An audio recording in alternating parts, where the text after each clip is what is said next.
gobierno ha enancado el proyecto de ley de inversiones a un objetivo que es una de las principales preocupaciones de la sociedad ecuatoriana, la búsqueda de trabajo. Entonces nos dicen, si la ley se aprueba, se van a generar miles de plazas de trabajo.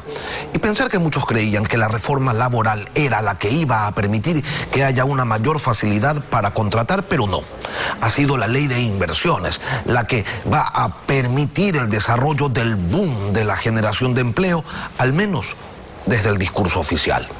Pero, ¿esto es real o se trata solamente de un ejercicio de marketing político para atraer el interés y generar la idea de que esta ley debe ser aprobada como sea? Lo vamos a conversar con el economista Alfredo Vergara, ex superintendente de bancos y consultor económico. Economista, buenos días. Bienvenido a Contacto Directo. Buenos días, ¿cómo está usted? Muy bien, ¿tiene sentido sostener que un proyecto de ley de inversiones es el camino para llegar a esa meta de 2 millones de empleos a los que se comprometió el gobierno y que ha sido, a diferencia de otras ofertas de campaña, ratificada por el presidente? ¿Es cuestión simplemente de crear una ley más para que las alianzas público-privadas empiecen a funcionar, para que las inversiones comiencen a llegar al Ecuador? El problema desde hace mucho tiempo, diría yo, de décadas, es que 2 décadas, ya más de 2 décadas, es que nosotros nos olvidamos que somos un país dolarizado y que la principal instrumento de desarrollo económico y de generación de empleo, diré que es la materia de hoy día, es el uso eficiente de nuestra moneda, del dólar, que ya está aquí. Actualmente tenemos una oferta monetaria de 30.000 millones de dólares, es decir, es lo que está a nuestra disposición, es el medio circulante. Y ese medio circulante en dolarización está sometido a la velocidad que pasa de mano en mano en promedio ese medio circulante, digamos, de esa oferta monetaria. Actualmente está en 3.5, una cantidad demasiado exigua. Le digo, en la primera etapa de la dolarización, cuando sucedía lo que yo le llamo la dolarización de mercado, la velocidad de transferencia de mano en mano del dinero fluctuaba entre 6 y 7 veces. Eso hasta el año 2009, hasta el 1 de enero del 2009, cuando entró en vigencia la dolarización de Montecristi, yo así la llamo. Y desde ahí hasta la fecha ha venido continuamente deteriorándose. Y actualmente pues estamos en menos de 3 veces, de 3,5 veces que da el dinero de mano en mano en un periodo anual, ¿no? Ahora, esa sería la solución, economista, pero centrémonos primero en el problema. El gobierno sostiene que ha habido un incremento de 350.000 puestos de trabajo desde que arrancó su gestión, pero cuando revisamos las cifras del INEC, vemos que de julio del 2021 a enero del 2021, sí, ha habido un incremento en el número de personas empleadas, pero son solo 182.000 personas, no 350.000. Esto significa que al régimen le falta 1.818.000 empleos más para alcanzar su meta de 2 millones. Y eso no es cosa sencilla que se resuelva con un nuevo cuerpo legal. Usted dice entonces, hay que darle mayor velocidad al dinero, y eso, ¿cómo se hace? Claro, necesitamos la actuación de la política monetaria. Repito, estamos en un país dolarizado.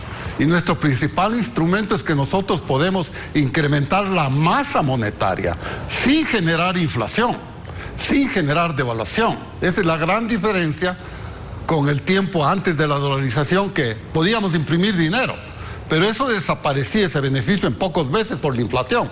Ahora no, ahora un incremento de la velocidad de circulación de dinero, de la masa monetaria, lo que genera es mayor demanda de consumo, y esa mayor demanda de consumo genera una mayor demanda de empleo. ¿Y cuáles fueron esos elementos que permitieron que, si el dinero estaba circulando a una buena velocidad, esta se haya ralentizado? ¿Cuáles fueron las políticas que se implementaron a partir del correísmo que hicieron que todo se vuelva más lento?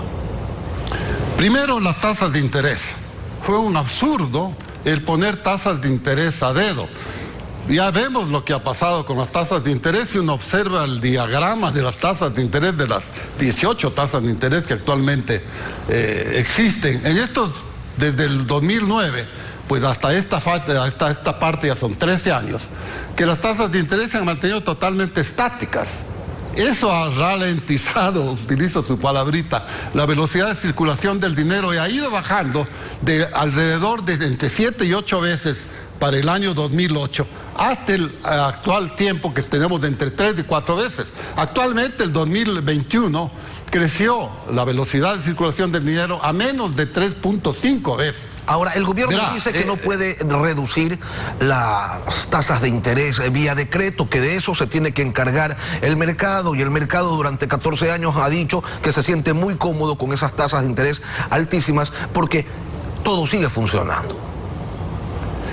Estoy totalmente de acuerdo con quien quiera que haya dicho de oposición o del gobierno de que no se puede reducir las tasas de interés vía decreto. Nunca se ha podido. La única manera, y esto repito enfáticamente, la única manera de reducir tasas de interés es vía competencia de mercado.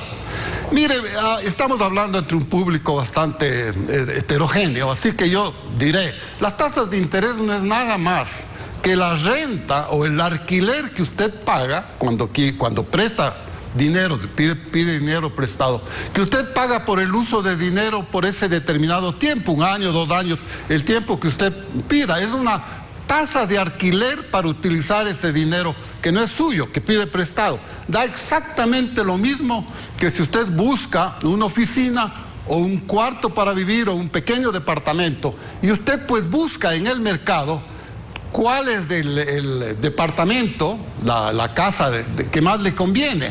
Y eso está sujeto a mercado, a libre mercado. El primero que usted encuentre que le conviene porque en calidad y en precio es mejor que los otros que ha visto usted, alquila eso. Lo mismo desde el punto de vista del oferente, del dueño de casa, también entra al mercado. Así son las tasas de interés. El rato que no hay competencia de mercado, y aquí en el país no ha habido, ya en 21 años, hubo exclusivamente competencia de mercado en el 2007, desde el julio del 2007 hasta fines del 2008, en ese año y medio. Y en este año y medio las tasas de interés bajaron un 15% anual. En ahora, total un 20, una quinta parte. Ese sistema de competencia de mercados al que usted hace referencia operaba con otro régimen laboral, donde existía la tercerización, por ejemplo, con amplias facilidades para contratar y también para despedir a los trabajadores, con reconocimientos de un sinnúmero de ventajas para empleadores y dejando a los trabajadores al borde de la precariedad o en la precariedad propiamente dicho. Entonces, el sistema puede ser bueno, pero ¿por qué habría de funcionar lo que se aplicó en el año y medio al que usted hace referencia si este hoy es un país distinto con un marco normativo diferente que en algunos casos constitucionalmente no permite lo que antes era la regla?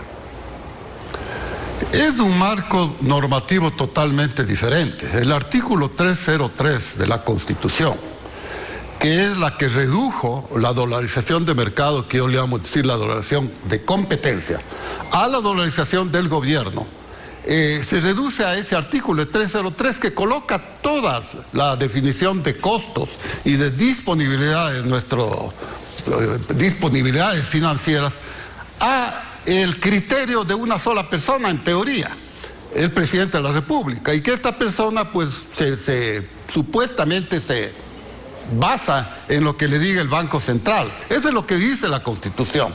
Se inventaron hace unos 4 o 5 años la cuestión de las dos comisiones que hay, la una financiera y la otra monetaria, que actualmente se supone que tienen 3 personas de la una, 3 personas de la otra, y esas son las que dicen que van a bajar las tasas de interés, pero no bajan porque sigue siendo a dedo.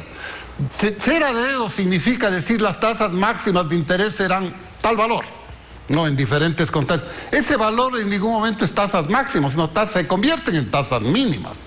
Y eso no funciona, tiene que ser nuevamente competencia, un mercado de competencia, y eso se lo hace no con decreto.